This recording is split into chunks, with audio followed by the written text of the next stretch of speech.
Welcome to Our Weird World. I'm your host, John Henson, and today, part 2 of our series. I mean, I say it's a series like I started it on purpose. I didn't. It's just how it works out. Demented Doctors.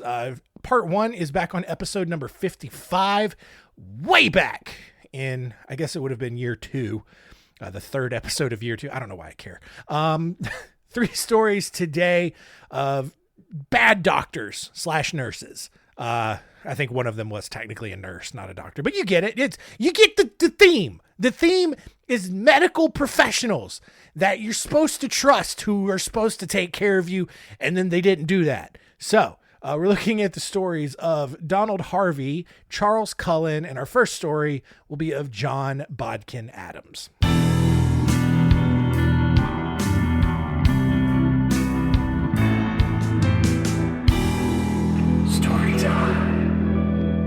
Okay, I may have just blacked out for the last 20 minutes because I've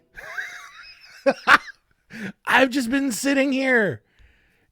I just scrolling on my phone. And then I'm like, oh, I need to start this episode. And then I unlock my computer because it had been on the screensaver. And I realized I already recorded the opening segment. And I forgot I did that completely. My brain might be failing at this point. I just stop listening to people now. Someone will be in the middle of telling me something and I will just decide, all right, I'm not listening to this anymore. And I'll just start tuning them out and they'll stop. I'll hear them stop talking. And then I'd be like, they probably were saying something important. So then I got to be like, what? Oh man, I might be broken, you guys. I think something finally broke me. Could be a number of things, but we might need to get a brain wrangler on this one to figure out what's going on. 'Cause that was weird, man. Anyway, John Bodkin Adams was born on January 21st, 1899 in Ulster, Ireland, to a very religious Protestant family. He eventually went on to college to study medicine, but he didn't have very good grades, which you do need to pass through medical school. So he eventually graduated, but he was towards the bottom of his class. So his initial job prospects were pretty slim once he graduated. However, thanks to help from surgeon Arthur Rendell Short, Adams began work as a general practitioner in Eastbourne, a coastal town in Sussex, England, in 1922.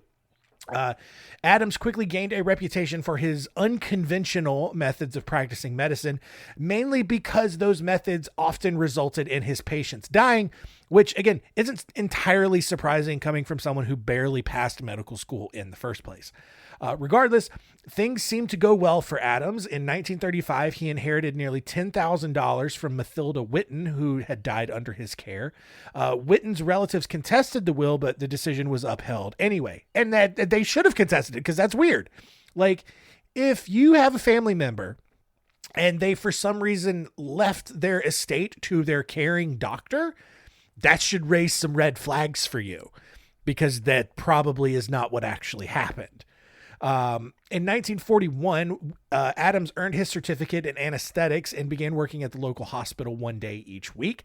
People quickly realized that Adams was bad at his job and noted that he slept during the operations when the anesthesiologist is supposed to be the one that is definitely awake through the whole operation. The patient should probably be asleep, not the anesthesiologist. They also noted that he ate cake during his shifts, that he often mixed anesthetic tubes, which caused patients to either wake up during surgery or just turn blue, which is not what is supposed to happen, apparently. Despite all of that, Adams claimed to be the wealthiest doctor in England and actually attended to some of the most famous and influential people in the Sussex area at the time. And he kind of actually was the wealthiest, but mostly because his billing methods were highly unethical.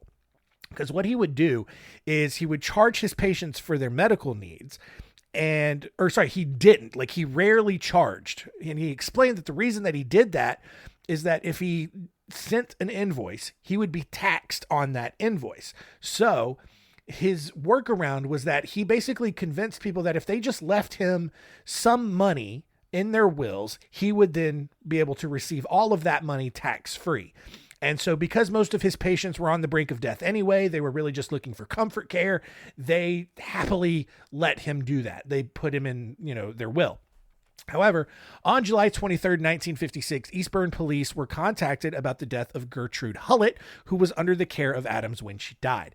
Police quickly learned that Adams had been named in 132 of his patients' wills, which was alarming in multiple ways, mostly because a doctor, I'm assuming, and maybe if you're in geriatric care, then this number is going to be high. But if you're a general practitioner and you're caring for people and 132 people die over the course of 15 years, that's alarming. And it probably means you're a bad doctor. But if you work in hospice care, you probably have like all of your patients die under your care because that's what's supposed to happen, but not a general practitioner, right? Some of Hullett's friends, though, claimed that they thought that she had committed suicide and actually produced handwritten letters, some of which were found in her will, that actually indicated that she was considering suicide rather than continuing to suffer. A month later, the Metropolitan's Police Murder Squad, led by Herbert Hannum, took over the investigation and focused on Adams' death certificates that he had produced over the previous decade. Of 310 death certificates that he had signed, 163 were considered suspicious. For starters, all 163 of those deaths had occurred while the patient was in a coma. Apparently, you're not supposed to die in a coma or something. I don't know. I didn't get that far in medical school because I didn't go to medical school. Even more, 42% of that 163 had died of cerebral hemorrhage, which was very odd considering the national average at that time was only 15%. So he's almost triple the national average of cerebral hemorrhage deaths. Hannum's investigation was then stalled by the British Medical Association, which advised doctors in Eastbourne of patient confidentiality rules and to not speak to police about anything going on in this investigation. However, Hannum eventually met with Adams and confronted him about a forged prescription. Adams, however, he confesses to it. He says, that was very wrong and I have had God's forgiveness for it. And he thinks that that's enough. He's like, I've got God's forgiveness. I don't know what accent that is. And it's fine. I've moved on and I'm no longer doing forged prescriptions. I'm a good doctor now. And we're going to keep moving on. You don't need to keep investigating me anymore. Hannum also then asked about the money that Adams had received and why he never mentioned that he would inherit a portion of the deceased patient's estate on the cremation forms or any sort of death documentation. Adams responded, "Oh, that wasn't done wickedly. God knows it wasn't. If I said I knew I was getting money, the family might get suspicious, and I like cremations and burials to go smoothly." That's a creepy, weird thing to say. All of that sounds very suspicious. So, on November 24th, 1956, Hannum returned with a search warrant under the Dangerous Drugs Act of 1951. However, because Adams never kept an actual register or a log of the drugs that he used, Hannum actually wasn't able to find anything. So this dude, Hannum, is trying so hard. He knows Adams is guilty of something, and he's trying to find everything he possibly can to put this guy away. And Adams, to his credit, real sneaky guy, and covers himself up pretty well. However, Hannum was able, as part of the search warrant, Hannum searched the house and saw Adams slip 2 bottles into his pocket. Hannum confronted Adams about it, and Adams revealed that they were morphine prescriptions for 2 of his deceased patients. Hannum then later found an alarming amount of unused china and silverware, 20 brand new tires, and liquor, all of which Adams claimed that he was stockpiling for the next World War. Regardless, at this point, all of it's too suspicious. Adams was arrested, but quickly posted bail. He was then arrested again on December 19th and charged with the murder of Edith Alice Morrill. That trial lasted for 17 days, but because no one could actually believe that a doctor would kill dying patients on purpose, or at least do so maliciously, Adams was found not guilty. Despite this acquittal, Adams was convicted of forging prescriptions, making false statements on cremation forms, and violating the Dangerous Drugs Act.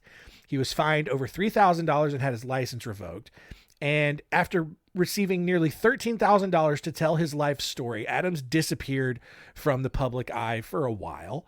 On November 22nd, 1961, he was actually reinstated as a general practitioner, got his medical license back, and continued to practice in Eastbourne, despite most people believing he had murdered a ton of his patients. And he never really went to jail for it. Like, he got fined for the violations of the prescriptions and false cremation forms, but never actually convicted of murder, even though authorities and a lot of the families believe that he killed over 150 people.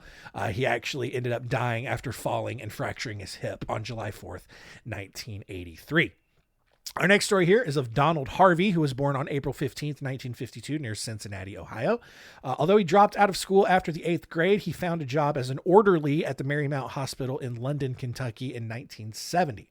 Despite having no formal education, Donald was given access to powerful drugs and medical instruments that could easily be used to kill people, which, at the risk of burying the lead here, that's exactly what happened. He basically is a high school dropout, working as an orderly in this hospital. Orderlies, I don't know if they still do, but at the time had all the access to all the drugs and all of the other medical equipment that you could use to ostensibly kill someone with rather than make them better. So, spending a lot of time around terminally ill or just generally angry people can do a lot of damage to a person's psyche. Donald, when he first started, he initially felt sorry for his patients, and he actually wanted to figure out how to put an end to their suffering. However, he eventually just got fed up with his patients and their bad attitude, especially if they were rude to him. And to be a nurse in that kind of setting, you have to have thick skin and a lot of patience and a lot of empathy, because these are people, they're in a ton of pain. They're in a bad mood. All right.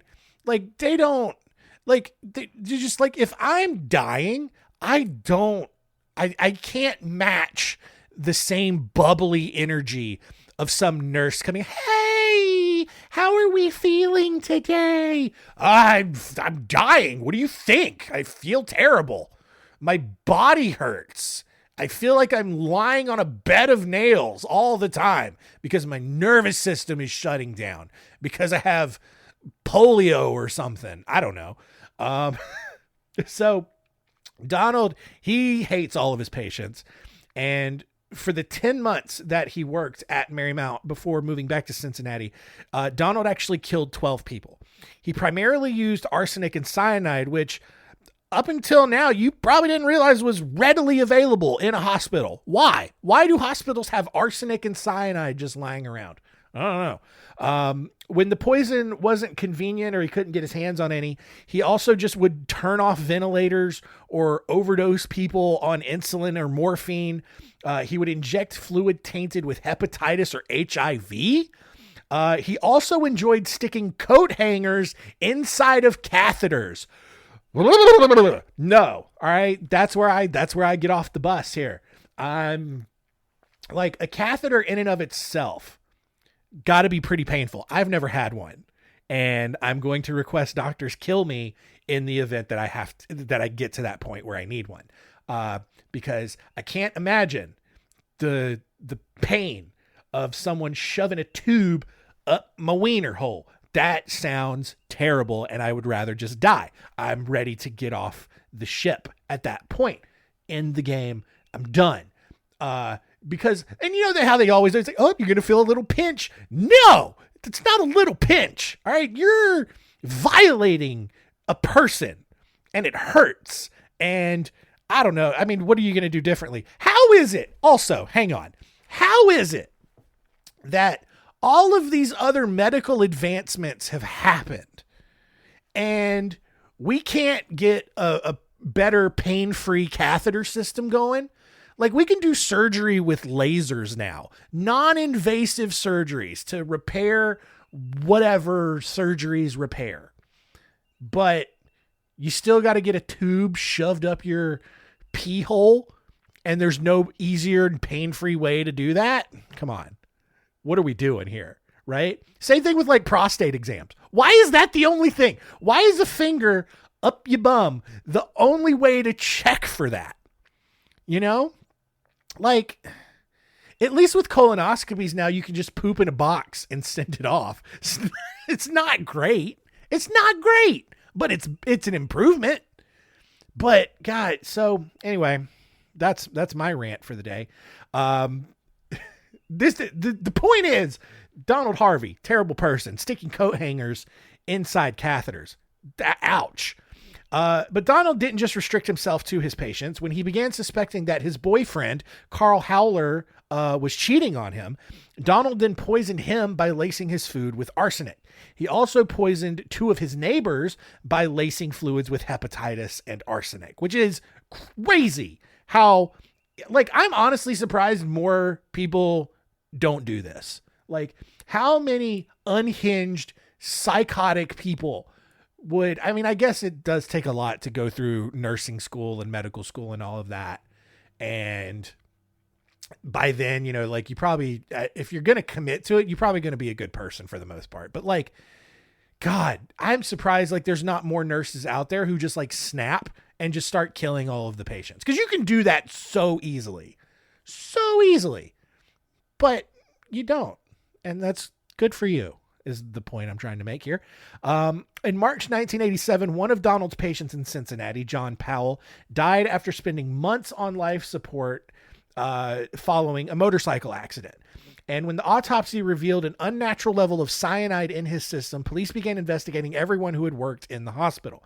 They quickly found Donald's record, who had recently been forced to resign after it was found that he had been stealing body parts to perform occult rituals. So this dude, he's not only just off, he's way off. He's killing patients, and then he's just going down to the morgue and taking body parts to go do whatever kind of black magic rituals require human body parts. Donald was immediately arrested and quickly confessed to Powell's murder. And as police investigated Donald further, they realized that there had been a huge spike in deaths at the hospital over the last several months. Nurses had even asked hospital administrators about it, but hospital administrators ignored it. Well, you know, people just die. Donald's lawyer, Bill Whalen, who it just generally sucks as a human being, actually worked out a plea bargain for Donald to get life in prison if he just confessed to every murder that he had committed rather than getting the death penalty. So Donald confessed to 24 murders and was sentenced to 3 life terms in prison. He later confessed to killing as many as 50 patients. And then justice on March 28th, 2017, Donald was beaten to death by his cellmate. So it worked out in the end. Our final story here is of Charles Cullen, who was born on February 22nd, 1960 in West Orange, New Jersey. He was the youngest of 8 children in an Irish Catholic family where the parents held low-earning working-class jobs. His father died just 7 months after he was born, and Charles spent his childhood bullied by his classmates and all of his sister's boyfriends. When he was 9 years old, Charles tried to kill himself by drinking the chemicals in a toy chemistry set, which, I mean, not surprising, but kind of surprising in the sense that, like, not surprising that you used to buy child's toys that contained dangerous chemicals because it was like a science set and you could just used to learn about stuff. But surprising that it wasn't enough to kill a kid. Like, good, good quality control for the 1960s. To make things worse, though, Charles's mother died in a car accident during his junior year of high school. Even more, the hospital decided to cremate her body instead of returning it to the family. I'm not sure if it was like a mistake or she was just so mangled after the car accident it wasn't worth having an open casket or something. But this made Charles very upset, devastated him, and I get it. A few weeks later, he dropped out of high school, joined the Navy, and served on the submarine USS Woodrow Wilson. A year into his time on the submarine, Charles was actually found sitting at the controls of the ship's Poseidon missiles wearing a surgical mask, gloves, and scrubs instead of his actual Army uniform or Navy uniform. He was reassigned to a supply ship where he once again tried to commit suicide. And after several trips to the Navy psychiatric ward, he was discharged in 1984 and enrolled at the Mountainside Hospital School of Nursing in Montclair, New Jersey. After graduating in 1986, Charles then found a job in the burn unit of St. Barnabas Medical Center in Livingston, New Jersey. He got married, even had a daughter, but his new wife became immediately concerned by Charles's behavior, especially his abuse of the family's dogs. On June 11th, 1988, Charles then just went back to trying to kill patients, or I guess started to kill patients under his care by overdosing them through their IVs. When hospital authorities started finding contaminated IV bags in 1992, Charles resigned but found a job at a hospital in another town. Because, like, why keep records on things? Like, dude gets away with this for 4 years, and then people are like, oh, why are all your IV bags contaminated? I quit. I'm just going to go apply over here and get another job. And then the new hospital just doesn't even, like, do you not call references? Do you not look into why, or, he probably lied about why he resigned, and then the hospital just didn't follow up, but whatever. Even though the investigation at the time determined that Charles was most likely responsible for the deaths at St. Barnabas, nothing was ever done. And so immediately after starting his new job at the new hospital, Charles murdered 3 old ladies with digoxin, which was a heart medication. One of the old ladies had told her family that a sneaky male nurse had injected her with something in the middle of the night, but everyone just assumed that she's just some senile old bag, didn't have like a firm grasp of reality. Oh, grandma's hallucinating again. She thinks people are coming into her room that she doesn't know and injecting her with stuff because, we can trust medical professionals, right? Maybe. My cousin's a nurse. He could do something like this. Who knows? Anyway, my sister-in-law is becoming a doctor. So this is fun. This is fun for everyone. Later that year, what year is it? 1992. Charles's wife filed for divorce. And so Charles moved into a basement apartment close to the hospital where he worked. The following year in 1993, he broke into a coworker's home while she slept and just kind of snooped around. He actually left without ever disturbing her or taking anything, but he began stalking the woman consistently after breaking in. This woman quickly found out that he was stalking her and filed charges against her. Charles pleaded guilty to trespassing and was placed on probation. He then tried to commit suicide 3 more times, but failed, which is pretty ironic considering he's pretty good at killing other people. Like, he knows how to get other people to overdose, but then he can't just do the same thing to himself, which is wild.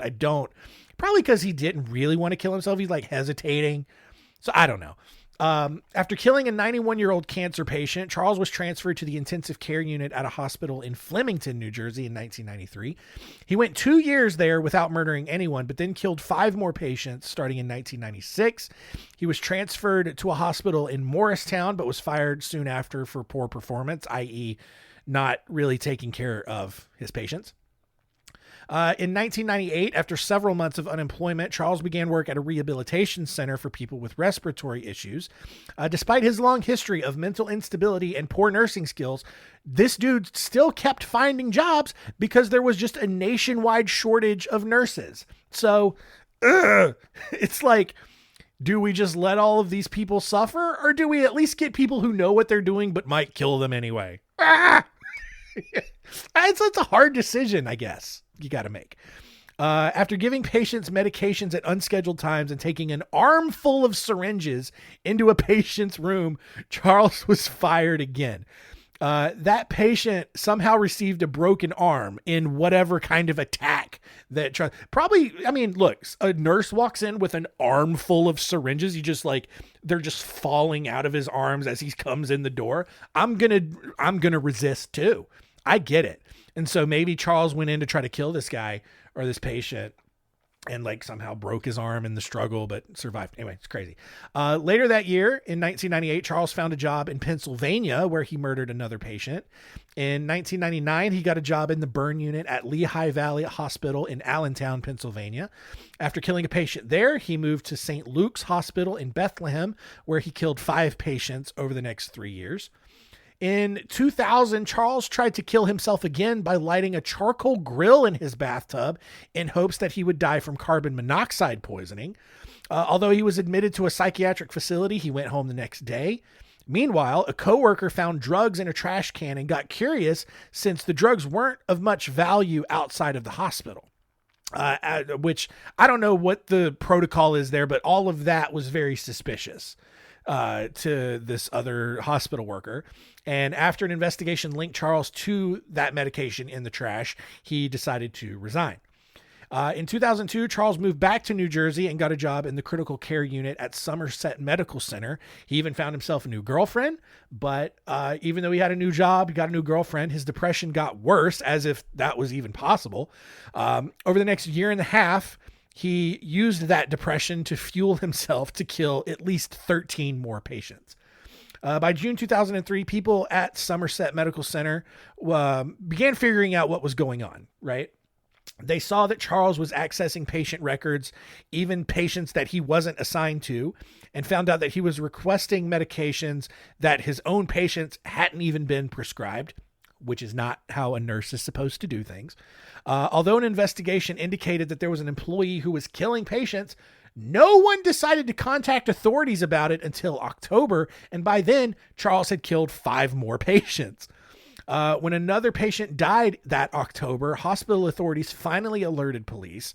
They also opened a larger investigation and found it a little strange that Charles had been employed by so many hospitals, most of which noted that he was involved in a ton of suspicious deaths. Oh, look, what happens when we actually look at the records before maybe hiring people all willy-nilly? Charles was quickly fired from Somerset, and police worked with one of his former coworkers to pull enough evidence around him to finally arrest him. On December 12th, 2003, Charles was arrested for one murder and then quickly began confessing to everything. He ultimately revealed that he had murdered as many as 40 patients during his time as a nurse. He pleaded guilty to 13 murders and 6 more attempts in New Jersey alone. After confessing to 3 more murders in New Jersey, Charles also confessed to 6 murders and 3 attempts in Allentown. Following his trial on March 2nd, 2006, he was given 11 consecutive life sentences. As of right now, he's still alive and still in prison and hasn't managed to kill himself.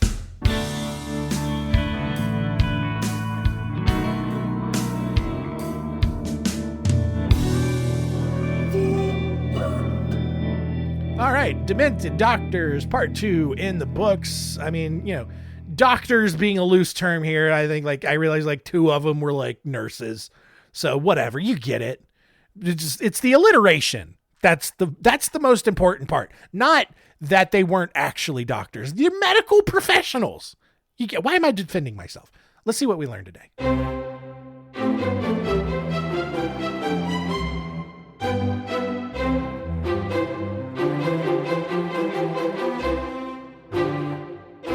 What did we learn? Number 1, John Bodkin Adams probably killed upwards of 150 of his patients, but because it was the early 1900s, because he didn't keep accurate records and swept a lot of stuff under the rug and found a lot of loopholes, he was never actually convicted for any of it. Number 2, Donald Harvey, just doing all kinds of stuff at a hospital, poisoning people, sticking coat hangers in catheters and injecting people with AIDS. Just a terrible person and beaten to death in his cell, as he should have been. And number 3, Charles Cullen, nurse that murdered upwards of 40 of his patients, but somehow couldn't murder himself.